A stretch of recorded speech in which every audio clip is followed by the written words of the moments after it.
Welcome to this installment of Scholastic Perspectives, where free thinking and getting educated promotes inner growth. This is Maddie. How are you? I have Scotty out of Florida interviewing Scooter Ward of the legendary band Cold. And Cold is just one of those incredible bands that have helped so many people get through difficult times in their life. And this is back when Madness Creation was a thing. And it's being transferred over to Scholastic Perspectives. I want to give you some information on this podcast before we get going. We do not pander to the left. We do not pander to the right. We are free thinkers and independent united. And this is a podcast where you will hear all forms of opinions. And if you're going to be, here's the deal, if you're going to be closed-minded and stuff like that, this podcast isn't for you. However, if you want to be educated, if you want to hear us get educated about music, the state of education, history, so on and so forth, then this podcast is for you.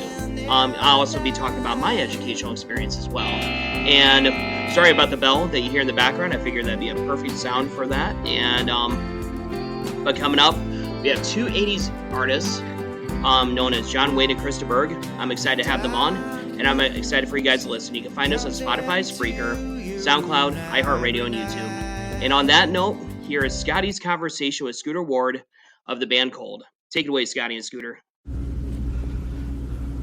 So my name is Scotty Brown. I'm with the Madness to Creation podcast, where you freaking matter. I am sitting here with none other than Scooter Ward of Cold. I appreciate you so much for coming on, man. I know you're excited to be here at Underbelly in Jacksonville, home state. Nice to be home, man. Yeah, for sure. So, honestly, the first thing I wanted to touch on when I was preparing for this interview, it's kind of ironic in a way that the latest album was called The Things We Can't Stop. Yes. And then, boom, you go to tour for it, and here it comes. Boom, a pandemic. Yeah. Do you think, in a way, that made the album itself just a little more special than what you originally intended it to be? The Things We Can't Stop, it's designed, all the different titles and the context of the songs are all of the things we can't stop, right? It's bullying, things like drug addiction. It's never gonna end, right? So that was why we ended up calling the record that, and it's always weird with record titles. I can never figure it out till the very end. Yeah. I change it 20 times before it's over. But right at the end it hit like that. And I don't know, man. Maybe it started the pandemic. Well, I mean, people were blown away by the record. That's why. I mean, your fans, they're very passionate. The Cold Army, they really love it. So when the record came about, so obviously, the record kind of does a little bit of what I think you've always wanted to do in every album, but I think you finally just got it here after all these years. You constantly always want to, change up, and constantly evolve as an artist. You have multiple, have a solo project, and, you play with Cold. And I think the latest album was just a package of, everything that Cold had to offer throughout its entire career.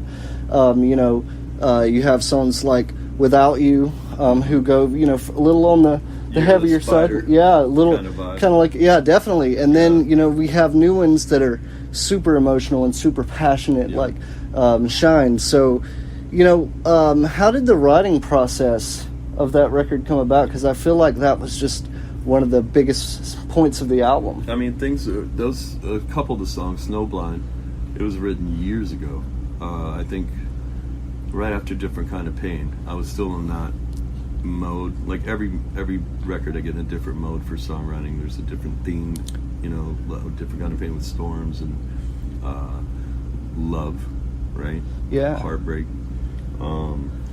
So on this record, Snowblind was written after that, but I didn't put it on Superfiction because it just wasn't ready. And then we started playing out live a little bit, and Without You, I believe, was written after Year of the Spider. So a couple of those songs were actually, tailor-made for other records, but they just weren't ready yet.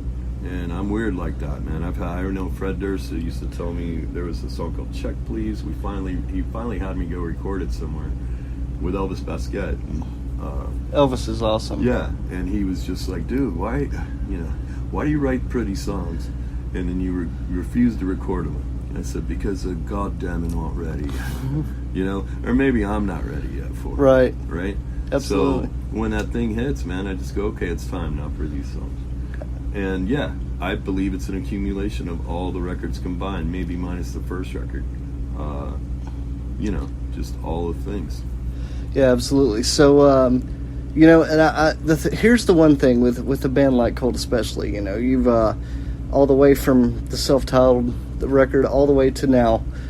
You have a lot of hits. You have a lot of songs people love, and then you also have new songs that you want to, as an artist, you want to play live, and you want the fans to experience live. So, as far as this current tour goes, you know, how did you go into picking the set list with, you know, all the hits, trying to play the favorites, trying to, you know, play all the ones they want to hear, while also picking those songs that are special to you and the rest of the band? Well, I think luckily with the pandemic that happened, we kind of got that break, so people were able to sit with the things we can't stop for a while. But dude, every tour's been like that since, you know,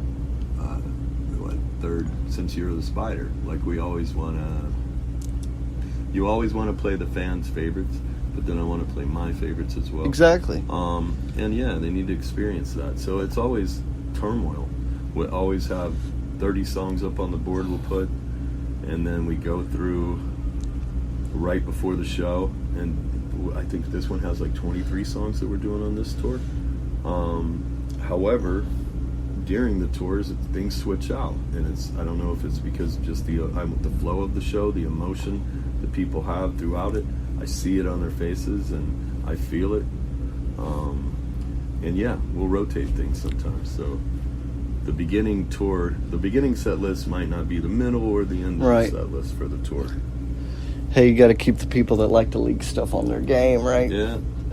So, you know, and it's I want to touch on the fact that you know we're in Jacksonville.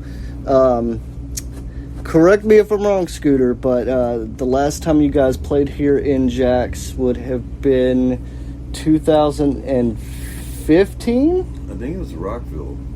Yeah. I think that was the last show in Jacksonville. Oh no, we did Cold Live, of course. Yeah, at the university, right? Yeah. Yep. Yeah, awesome show. You know, I've watched it a bunch. So, you know, how does it feel to finally, you know, after all this time, be playing in Jacksonville? You know, where where it kind of sort of all started, the kind of core of Cold, I guess you would say. Man. Yeah. I'll tell you more after the show, but it feels good right now, and it's nice to be home. Like I said, it's nice to see everybody and see my family for a little bit, and I don't know, man. It's an emotional place for me. Absolutely. So, in regards to the show itself, you know, as you've finally been able to knock off some of that rust and get back on the road and play in front of fans, what song have you found is the most challenging, you know, to give a live interpretation of? Bleed's always hard, you know, because people immediately start tearing up, and me watching their reaction, they sing along with us as well. But it's a hard one to pull off because a lot of my life went through creating that song. It's 10:30, I think. And so having to put that out every night, it's an emotional thing, but that's what Cold's about, right? Absolutely. So that one, and then at the end of the set, we do Rain Song, and we do a piano version of it, which crescendos. It has this big crescendo at the end. That's another one that's tough for me to pull off. But man, we do it every night. And, you know, there's a good feeling afterwards. Yeah, absolutely. Painful feeling during, a good feeling afterwards. Absolutely. So, you know, and you still have a good chunk of this tour left. You know, obviously this is a generic question, but people want to know, you know, what's after? You know, what's after the tour? What you got lined up next? I mean, we have a few things that I can't say for next year yet, but they're pretty dope things that are about to happen. But yeah, man, there's some cool things coming on, and we were talking about, you know, starting to create another album. However, next year might be pretty booked, so we're just happy to be back on the road, man. That's nice, because it killed us being off for that long. but it's nice to be back out. So right now the whole band, and they're all brand new lineup basically. So they're ready to do this. Exactly. You know, they're like, I've done this a long time, and they're just having these experiences with Cold, and it's really cool for them, man. So it's like a fresh experience for me to see their reaction to it all. Absolutely. Couple more questions. I know I don't want to take all your time. So, you know, I the one thing I want to dig in the vault a little bit here, and ask. Hey, that's cool. It's all good. Sorry. You're good. So, two things. Number one, I ended up just becoming a fan of you guys in general. You know, right after Bleed came out, but I became a true fan. Can we pause this real quick? Yeah, of course. So I'm about to dig through the vault here. You know, I ended up becoming a fan of you guys right after Bleed came out, but I became a true fan whenever I heard Remedy for WWE Backlash. Yeah.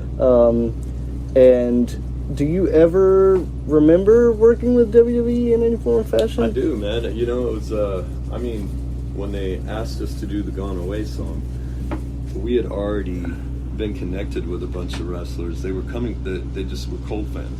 So they were coming to a bunch of Cold shows, like in the bigger cities. They would always pop up. And I think that's how it all got connected, man. And then all of a sudden, you know, Gone Away and doing that as well. For the I think there was a show on MTV. Tough Enough, yeah. So that was another way, and it just all connected. And then we had every wrestler come after the Tough Enough thing for a couple of years. It was wild.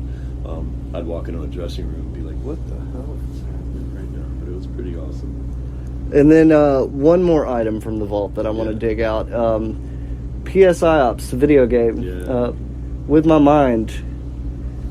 Can we please have that song released? Yeah, you know, I think we tried to get with Midway a while ago, and I think there was a problem with them getting the files to it or something. So I don't know what happened, and it got bought out by another company. So yeah, I'm still trying to make that happen. But like I said, just put it up anyways, right? I'll give you the version of it. I ripped it from YouTube at one point. So, but I don't have that. Because it's essentially one of your heaviest songs, in my opinion. It's a great song. Well, Scooter, I know that you have a show to get ready for, and I'm looking forward to hearing you guys kick ass on stage. So, you know, I just want to ask you, what was the thing that powered you through this pandemic, other than music itself? You know, was there anything, you know, that just helped you get through personally? I mean, man, just, you know, my family, being with my family.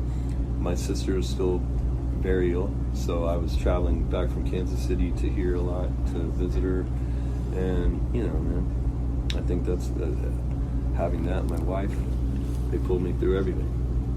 Absolutely. You know? Well, I appreciate it, and